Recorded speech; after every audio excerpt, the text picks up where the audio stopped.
So you want to know my story? Well, I guess it's when we learned how to turn nonsense into common sense. But I'm sure you want more than that. Well, my story started like most days, except this time we had an unexpected visitor from corporate.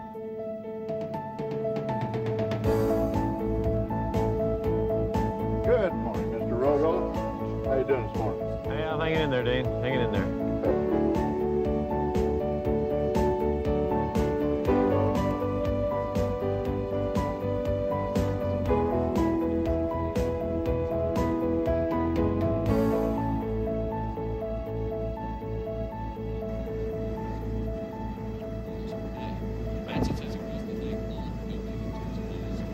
Looks like somebody stole your space, boss.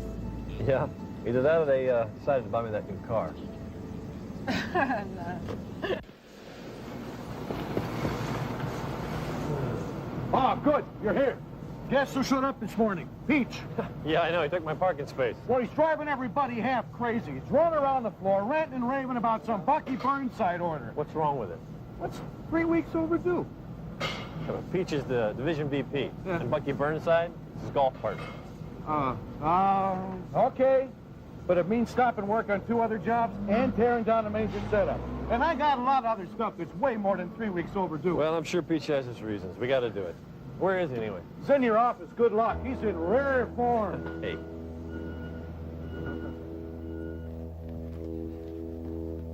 Morning, Bill. Look, we're resetting to run that Burnside order as we speak. Bucky Burnside is one of Unico's biggest customers. And I don't like it when he feels he has to call me about some lousy late order. I'm handling it personally. And what about all the other late orders? I hear you haven't had one on-time shipment in 4 months. Look, I hope I don't have to remind you. This place was a mess when I got here. Then I had a layoff. Then I had a budget cut. I need more people. I need more money. Baloney, Al! I've seen your efficiencies. You've got people and resources out there you aren't even using. What is all this about? What is this? I mean, you know the problems I got here. I don't have time for a lot of excuses. The fact is, this plan of yours is losing money. I need action. I need results. Here's the bottom line. I'm giving you 3 months to turn this place around. 3 months to show a profit. And if you can't, I'm closing it down. You're what? I'm closing down the plant. Look, it's corporate. Everybody's tightening belts. You know how it is. Look, you got to give us a chance here. 3 months. 3 months is impossible. Well, then do the impossible. Oh, good. I can still make my 10:30. 3 months. You should be thankful I'm giving you that. And I want that Burnside order shipped today. Say hi to Julie for me.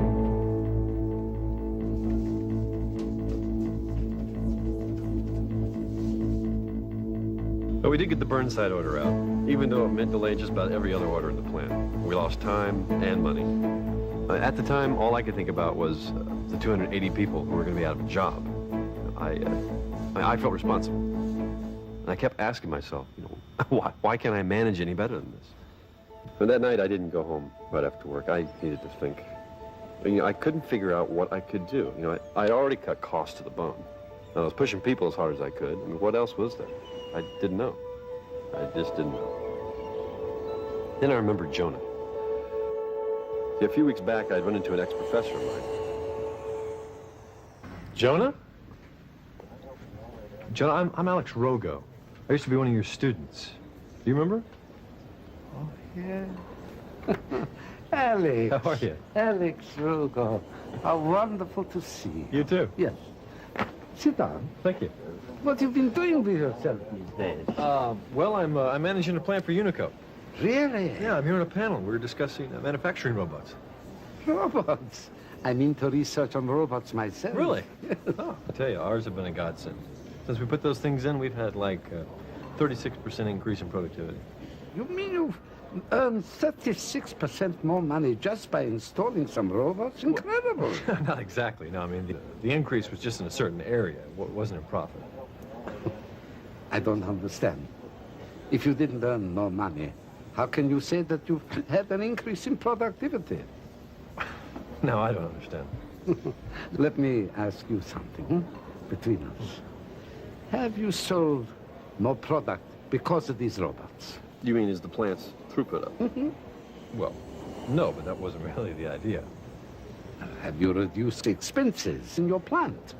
No, operating expenses didn't go down. Did your inventories go down? Inventories? What does that have to do with it? Just tell me, Did your inventories go down? Offhand, no. No.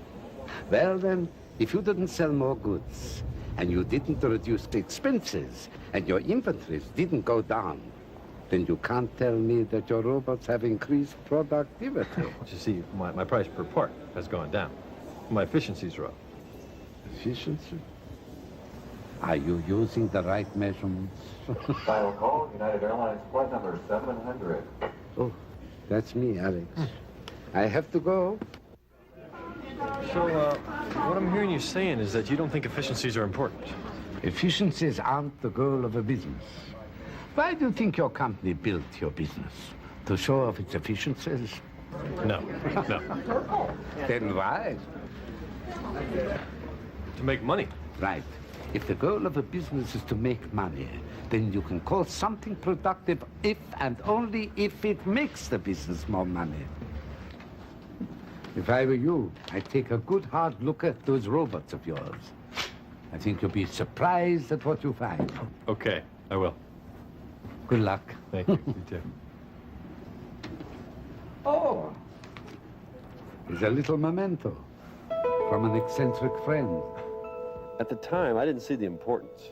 But now with Peach threatening to close down the plant, I could see just how right Jonah had been. I mean, he said the goal of a plant is to make money. And I obviously wasn't going to get there by measuring my efficiencies. Jonah had said to make money, I needed to look at three things. Was throughput up? Did inventories go down? And did operating expenses go down? See, I wanted to get back to the plant just to see how the robots would stand up to these new measurements. But then something happened.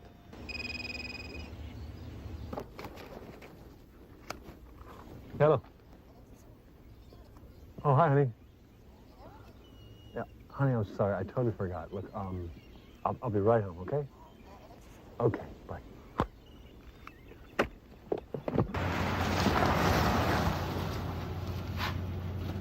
Hi, kids. Hey, where's the sitter? Mom sent her home. Where's Mom? Kitchen. Julie? Hi, honey. You know, I'm really sorry. I just totally forgot we were going out tonight. You know, we had this rush order at work, and we had to get it out, and, you know, it got to be a real mess. You could have called. You're right. You're right. I definitely should have called. I got caught up in the crisis. How unusual. Come on, Julie, that's not fair. Here's your dinner. Thanks. What do you mean, do the robots make us any money? Of course they do. Efficiencies are up 36%, and cost per parts are down. Do they make us any money? Huh? How are these robots affecting the bottom line? For example, is throughput up? I mean, has there been an increase in sales since the robots came online? No, as you know, we've been losing market shares for the last several quarters. Sales are down all over. What about inventory? How have they affected the inventory? They've sent inventory through the roof. Warehouse is jam-packed with work in progress. Why is that? Well, in order to keep efficiencies up, we have to run the robots all 3 shifts. Why aren't we using these parts to fill orders? We will, eventually. The problem right now is we're missing other parts. One thing you gotta admit is that the costs per part are definitely down. But have operating expenses gone down? We've added the carrying cost of all that inventory. Plus the cost to put the robots in, so where have we cut? See, what I'm hearing here is that we're building all these parts that maybe we'll need, eventually. And we're storing them at a great expense to make the robots look good? I couldn't believe it. Our prize robots, they were actually hurting us. And I couldn't help but wonder how many more of our cost-saving ideas weren't all they were cracked up to be. I always wondered where all our cost savings disappeared to. We were looking at savings and cost per product. It didn't tell us much about the plant's profitability. I told you not to use my cost accounting numbers for decisions. You did. I must have been out of the room. Okay, look. If we're talking about buying the robots now, what questions should we be asking? The first, we should look at the impact that robots will have on throughput. You mean on sales? Well, not quite. Think of throughput as the money we get from our customers minus the money that we pay our vendors. So selling price minus raw materials price? For the most part. Okay. So the first question is, what's the impact on throughput? For robots, nothing. I bet you it won't always be that clear cut. No, probably not. I tell you what, it's better to be approximately right than precisely wrong. Okay, so what else? Well, what'll the impact be on inventory? Up or down? And what will be the impact on operating expenses, up or down? And as long as nobody's hired or fired, you're not going to complain about cost, right? Okay, look, when we evaluate what we're thinking about doing, we have to look at the true impact. I mean, how many people are going to be hired? How much scrap can we eliminate? See, that's what's important, not this funny money allocation. You know, using these measurements might finally allow us to do some things that make a lot of good sense. Good. So now we know what questions to ask. Now what? Should we reevaluate all new tooling requests? And should we take a look at our setup reduction program? You know, we'd better. Our priorities here are all messed up. You know, maybe we should be looking at something more pressing, like the proposed new conveyor system. And I've got a feeling we're about to make the same mistakes we made with the robots, only bigger. Well, finally, we learned what questions to ask. So now, whenever we evaluate any action or ideas, we look at the plus or the minus impact on throughput, inventory, and operating expenses. Those are the measurements that count. I knew those things would help us down the road, but I didn't see how they were going to help prevent the coming disaster. I mean, the plant was still going to be shut down in 3 months if we didn't find a way to quickly turn things around. And I knew of only one person who might know the answer. Jonah. Do you happen to know where he went from The there? trick was finding him. Bucharest? Would you happen to have a number where I could reach him? Finally, after an 8-hour search, we found him in New York. Fine. He was going to be there until noon the next day, and he suggested that we have breakfast. Thank you. All right, bye-bye.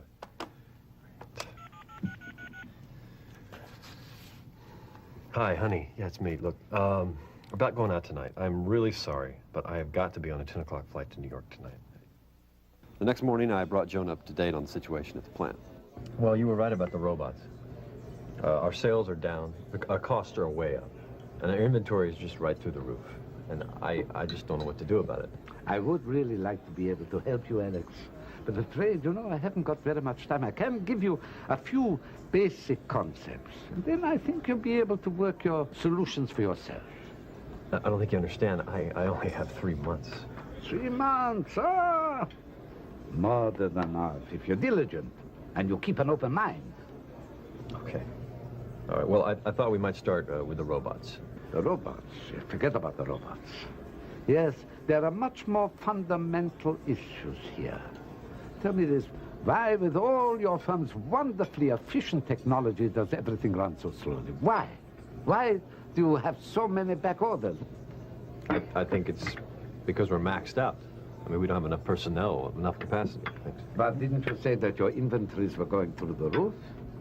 Yeah. The only way that you can have excess inventory is with excess capacity. Well, then why do you think everything's moving so slowly? Because you haven't learned how to manage the capacity you have.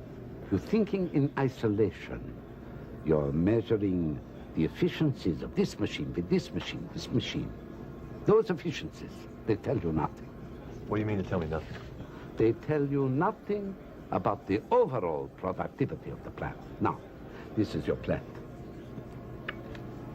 To create a product, material must pass through a series of processes. Work cannot start on any one process until the previous process is finished. Now, if each process has the capacity to produce an average of 10 parts in an hour, how many finished pieces will the plant produce? 10 parts an hour, obviously. Never.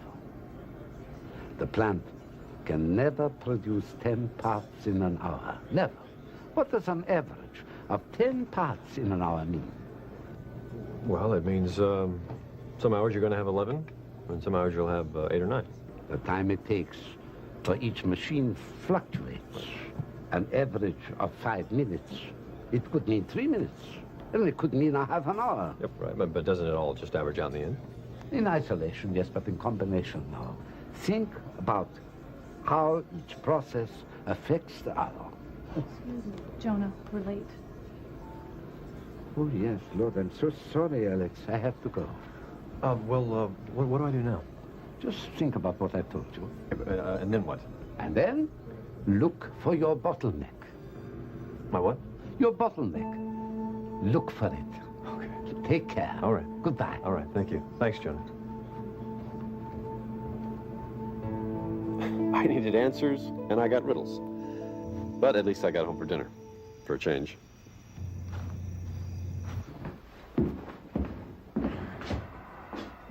Got tired of waiting, went out.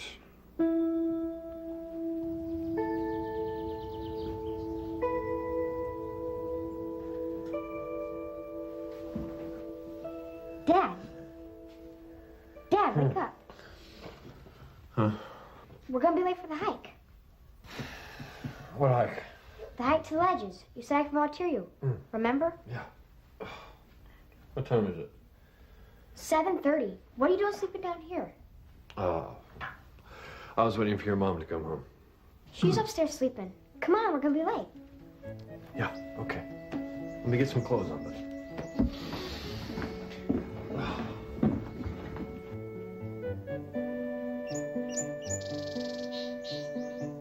Hey, look. All right, let's go. Hi, Dave.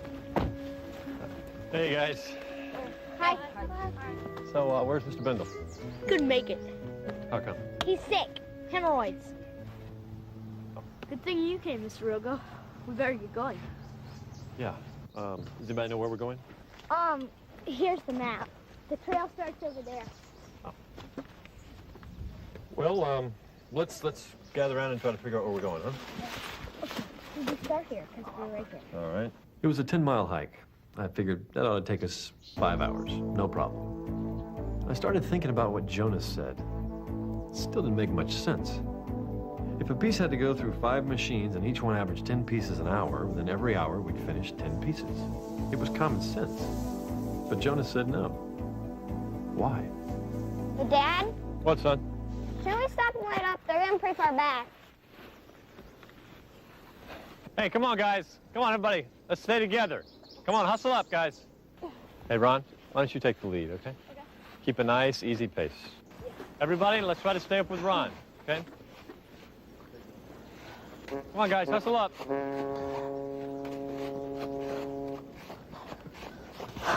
What's your name? Herbie. You okay, Herbie? No problem, Mr. Rogo. I can take it. Okay, back to Jonah. Now, what is it about machines working in combination that would slow them down? I mean, if on average, we each hike 2 miles an hour, then we should all get 2 miles every hour, right? Hey, Mr. Rogo? Yeah. Can we please take a break? Yeah, sure. Ron! Hold up! Guys. Come on, Herbie, hustle up. Hey, hold up, Ron. Come on, guys. Come on, Herbie, hustle up. Ron, I thought I said a nice, easy pace. That's what I'm doing. Okay, look, guys, we've really got to try to stay together, okay? Take 5. Hang on. We've been hiking over 2 hours, and we hadn't gone 2 miles. What was the deal? Okay, guys, look, we've really got to try to make an effort to pick up the pace a little bit, okay? We've got to try to stay together. Come on, break's over. We got a long way to go. Come on, let's get moving.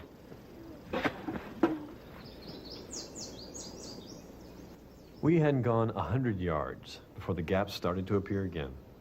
This time, Ron wasn't going too fast. He was going the same rate as everybody else. And Herbie was doing his best. So why were the kids still falling behind? Then it hit me. Whenever one kid slowed down, it slowed down all the kids behind him. And when he sped up again, it created a gap. The slowdowns got passed on to the entire group. It didn't matter how fast the kid in the front could hike. He'd only end up having to wait longer for the rest of us to catch up, which meant that the group as a whole could never move any faster than the slowest hiker, Herbie, the bottleneck. Hey, guys, hold up. Hold up. Come on, guys.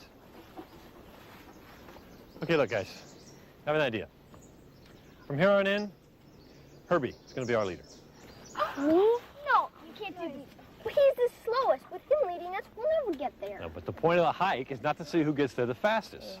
It's for all of us to get there together. We're a team, okay? But the hike's not over until we all get there, okay? You take the lead. And so off we went. Whenever a gap appeared, the kid in the back had enough reserve to catch up. We all stayed together. Only one problem. Hey, Hamster, I'm falling asleep back here. Can you speed it up a little? Come on, Mr. Rogo. This isn't going to work. We're never going to get there at this rate. Look, if you want us to get there faster, we're all going to have to figure out a way to help Herbie get there faster. Hey, Herbie, what's in your backpack? One of your beeswax. Hold up, guys. Herbie, let me see what's in your pack. Joe, what is in this thing? Just some stuff.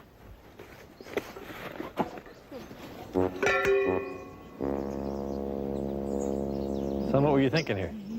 I just want to be prepared. Okay. Look, if we're going to go any faster, we're going to all have to help Herbie, okay? Come on, everybody take one thing.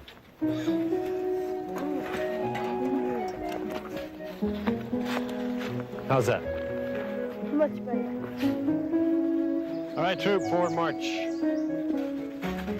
Well, after relieving Herbie of his pack, we covered the last 4 miles in just over 2 hours.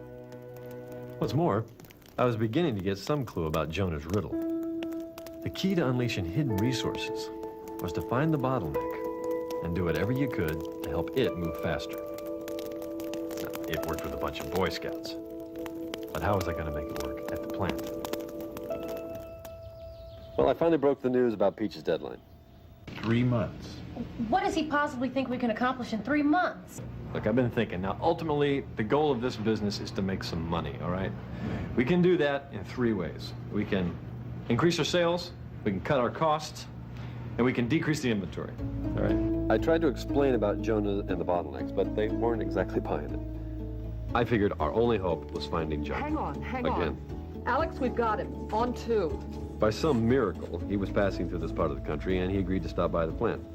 Well, I was glad about that, at least. I mean, with Jonah coming, I had a glimmer of hope that I could get things back in control here at the plant. But at home, life was definitely out of control. I was spending most of my time at the plant, trying to figure things out. Somewhere along the line, Julie's patience for me never being around just ran out. But she was right, though. Somehow I needed to find some balance, but with all the pressures, I didn't know how.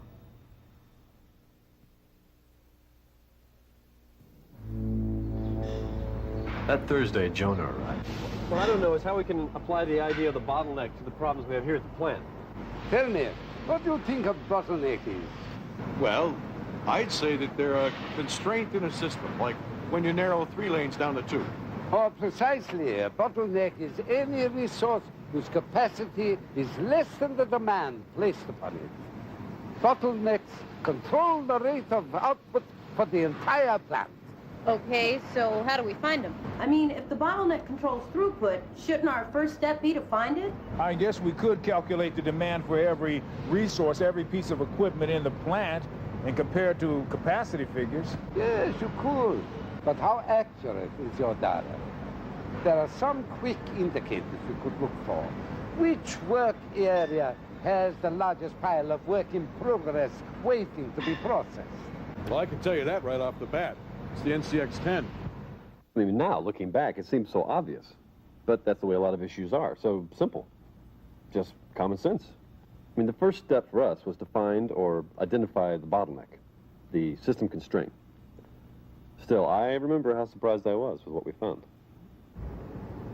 I thought this was the most efficient machine in the plant. It is. We just put it in last year because it produces parts faster and cheaper than any other machine. And why is it a bottleneck?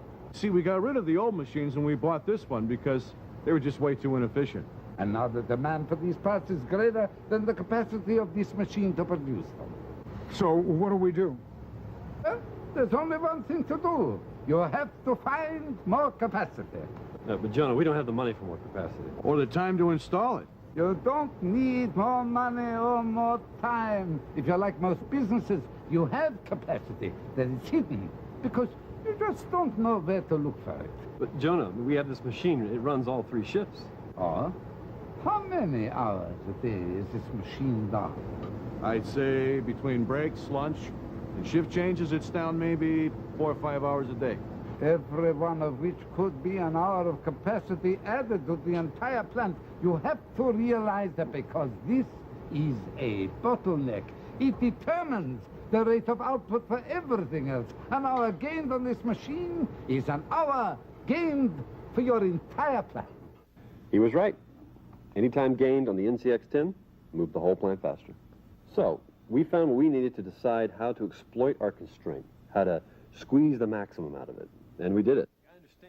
To keep the NCX-10 running more, we approached the union with a proposal to stagger break times and shift changes. They did end up agreeing, and our bottleneck gained more than 10% capacity. We also found more capacity by setting up quality control right in front of the NCX-10, so we weren't wasting valuable bottleneck time processing bad parts.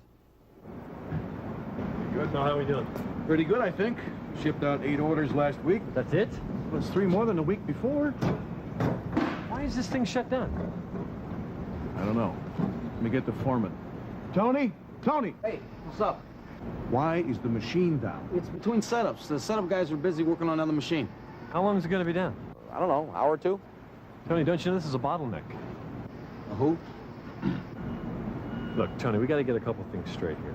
We were really able to exploit the constraint after I told everybody what was going on. I got everybody in the plant behind the idea of making sure that the NCX-10 was treated like gold. Now, it was a constant struggle. Oh, we're really making progress. I mean, we're catching up. The backlog of past due orders is down to 3 weeks. That's it?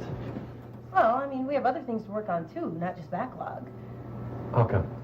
Because the right parts don't always get to the NCX-10 on time. What do you want us to do? Let the bottleneck sit idle? We're working on material that we do have, even though it's not the most important. Stacy, is there a problem with the vendors? Well, no, it's not the vendors. I mean, sometimes the parts for backlog just aren't ready for the bottleneck. I mean, they're still being worked on in the department that's feeding it.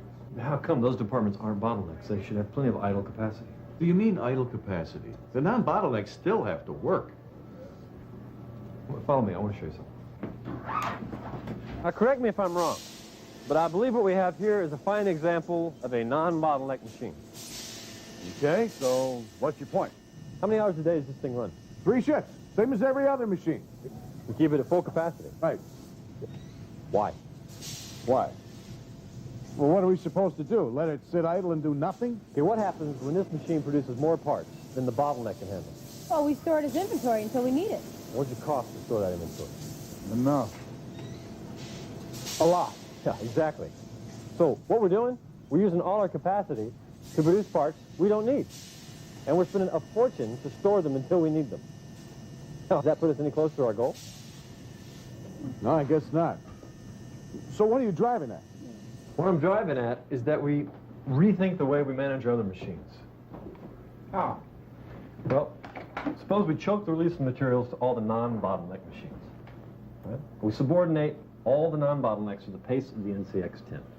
We process only enough to keep the constraint running at full capacity, and no more. What would that accomplish? Well, 2 things. Number 1 is going to cut our costs. We're going to have less raw material in-house. We'll have less work-in-progress inventory. But there's more.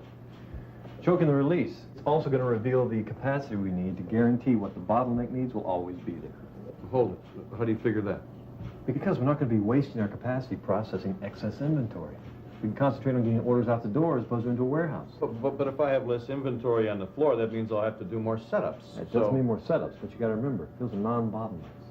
Right? As long as their capacity is greater than the bottlenecks, any time we save on them is just a mirage. I mean, it doesn't add to the overall productivity of the plant. Okay, so you want me to choke the release of materials in line with the rate that the bottleneck can produce? Precisely. See, I knew that the output of the plant was tied to the bottleneck. But it took a while to realize that you could actually gain capacity by having all the other machines, all the non-bottlenecks, march to the tune of the system constraint. So, I stumbled on the 3rd step of what we needed to do, and that was to subordinate everything else to the NCX-10, our constraint. And it was running like it had never run before. But to be honest, I still wasn't sure if it was enough to keep the plant open. We're making progress, but not enough. We have to find more capacity for the bottleneck. Is there a way we can alleviate some of its load? What do you mean? Well, Can't we find a way to somehow process the NCX-10 parts differently? Well, if we could, that would elevate the constraint. Elevate? Yeah, elevate. If we could lift some of the load from the bottleneck to other resources, that would make the NCX-10 more productive. Stacy, you're brilliant. I might have an idea. Maybe not too efficient, but an idea. I'm gonna make a call. Well, we were off and running again.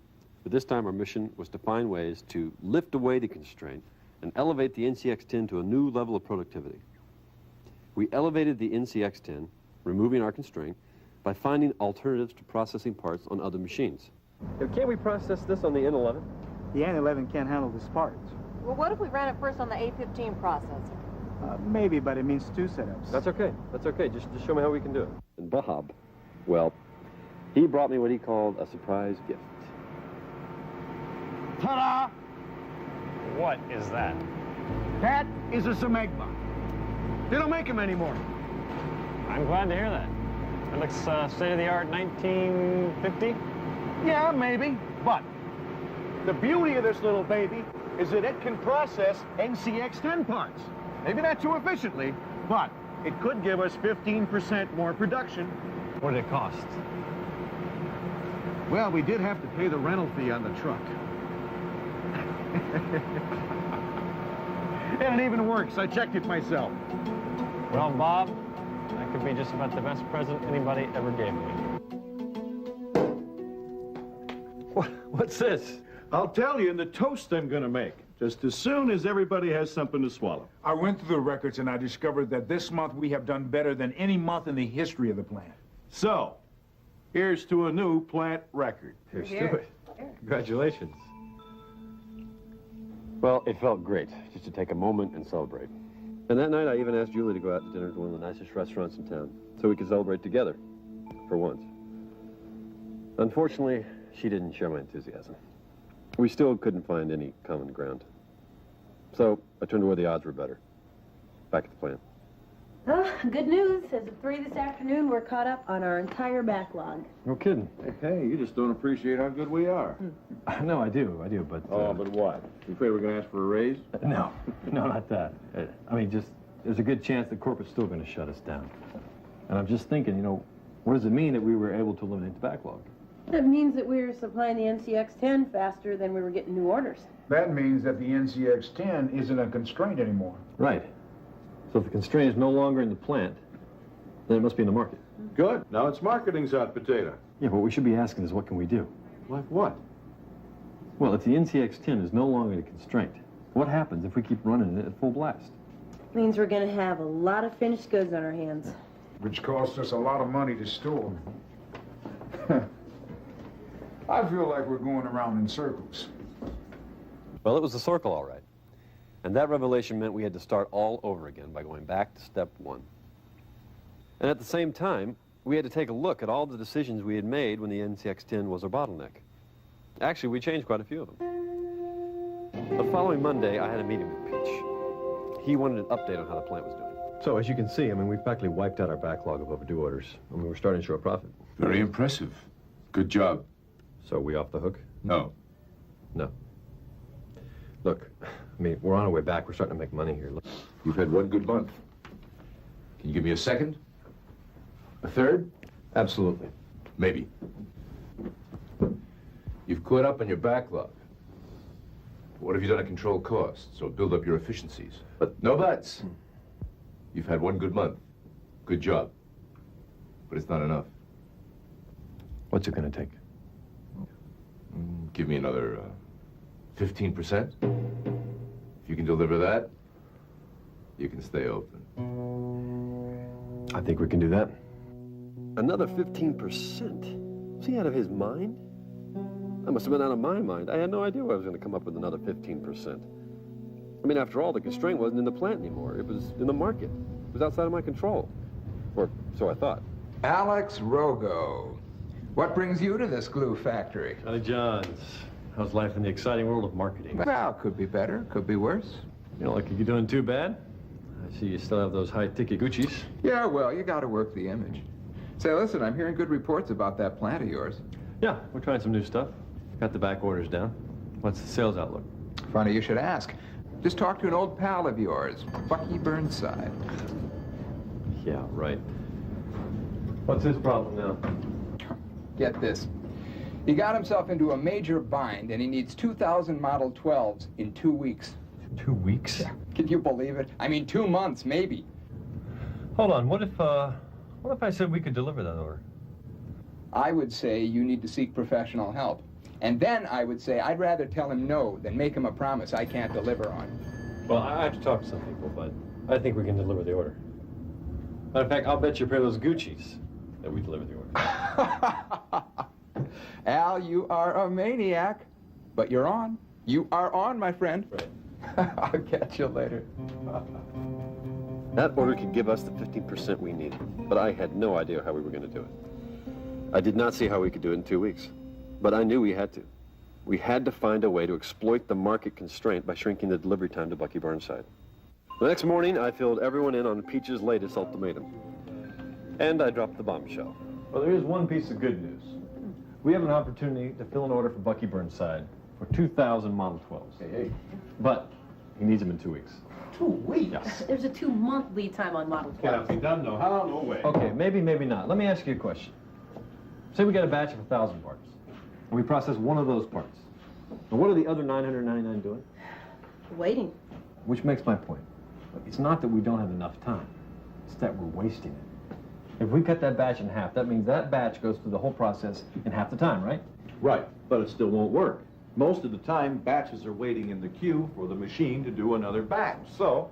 So we cut batches on all orders. Oh, wait a minute, that means more setups. That's non-bottlenecks, remember? Non-bottlenecks. Well, on machines that don't have the spare capacity, we could set them up to run several identical small batches back to back.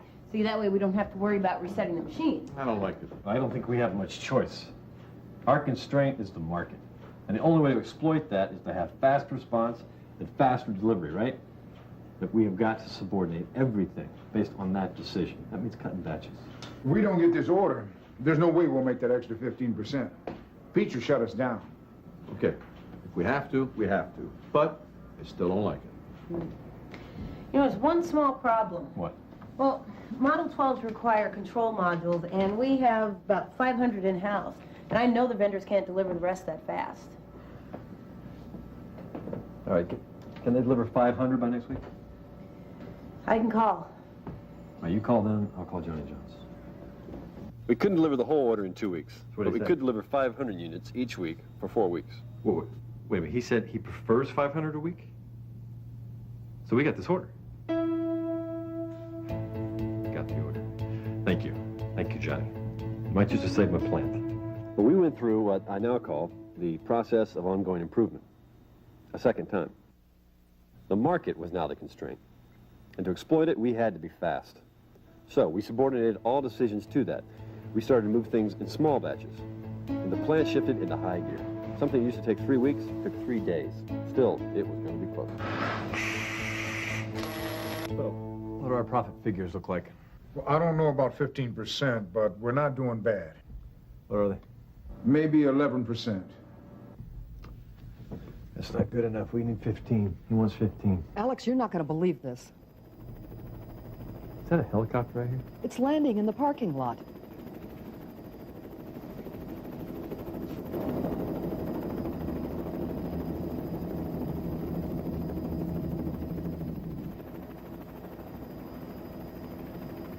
The first one looks like Johnny John's. It is Johnny Jones. Oh, my God. It's Bucky Burnside. What did you say the status of his order was? We shipped it yesterday. On time. Yeah, a day early, in fact. No problems. Not that I know of. Why is he here? Shake your hand. Very fine job. Thank you very much. Well, Bucky Burnside, I want to shake your hand. Thanks for a very fine job. Somebody pinch me. Mr. Burnside, this is Alex Rogo, the plant manager. Ah, here's the man I especially wanted to congratulate. Fine job, Rogo. Well, thank you, Mr. I Burnside. came down here because I wanted to shake the hand of every employee in this whole plant. That was a hell of a job you did on that order of mine. I was backed in a corner, and you guys saved my butt. I was telling Mr. Burnside at lunch about how you and the plant went all out. Well, we did our best. Oh, a fine job. Now, if you'll excuse me, I want to be sure I don't miss anybody. Hi, Bucky Burnside here.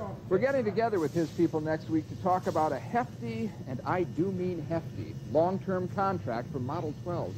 Keep this up, we're going to own this market. That's great. By the way, these are for you. Keep it up, and I'll get you a new suit to go with them. Later, babe. It was a glorious day, one that I will never forget, for more than one reason. That night, Julie and I, we took a long walk. And for the first time in a long time, we were able to really talk.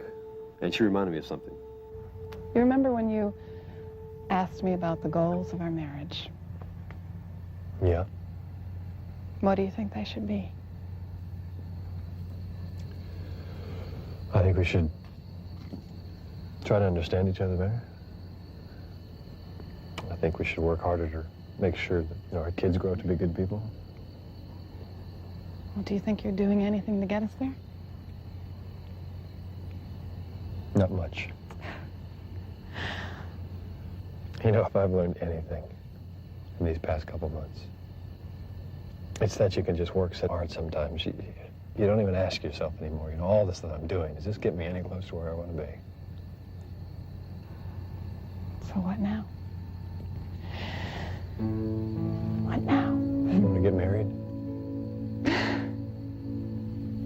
Well, do I get another honeymoon? Well, that's the point. Oh. Well, we decided to take that much-needed second honeymoon after I met the deadline with Peach. Unfortunately, we reported only a 12% gain. How you doing, Mr. Rugo? I'm hanging in there, Dane, hanging in there. Right.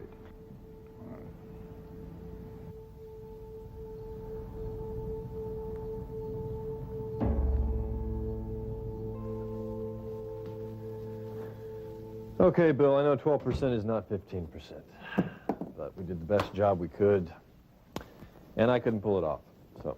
What are you talking about? Shutting down the plant. Why would I want to do that? This is the best performing plant in the whole division. What, so we're still in business? Are you out of your mind? I'd have to be nuts to close this place. Well, so then what do I owe the honor of this visit? Well, for one thing, I wanted to tell you did a good job. I'm still not sure how the heck you did it, but good job. Thank you, Peach. Right. Now that we got that out of the way, I wanted to talk to you about that plant in Summerfield. The place is a disaster. How would you feel about managing that plant as well? Are you offering me a promotion? Yes, I guess I am. Look, here's the problem. And so life went on. And I did tell Peach I had talked over the promotion with my wife on our vacation. Here you go, honey. It's heavy. Dad? Yeah. It's a man named Jonah. Jonah, really? Wow. It'll take 1 second. Just 1 second. I just wanted to see how you were doing. Well, I'm glad to say that the plant is going to stay open. They've actually asked me to manage another one, thanks to you. I just pointed the way you did the thinking. Yeah, well, in the end, we're finally making some money. Making money is the goal of a business, but it isn't mine. And I don't think it's yours. Well, then what is it? It's something you'll have to find for yourself. Jonah. Alex, I have to go. Goodbye.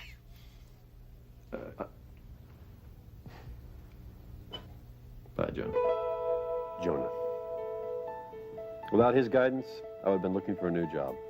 And so would a lot of other people at this plant.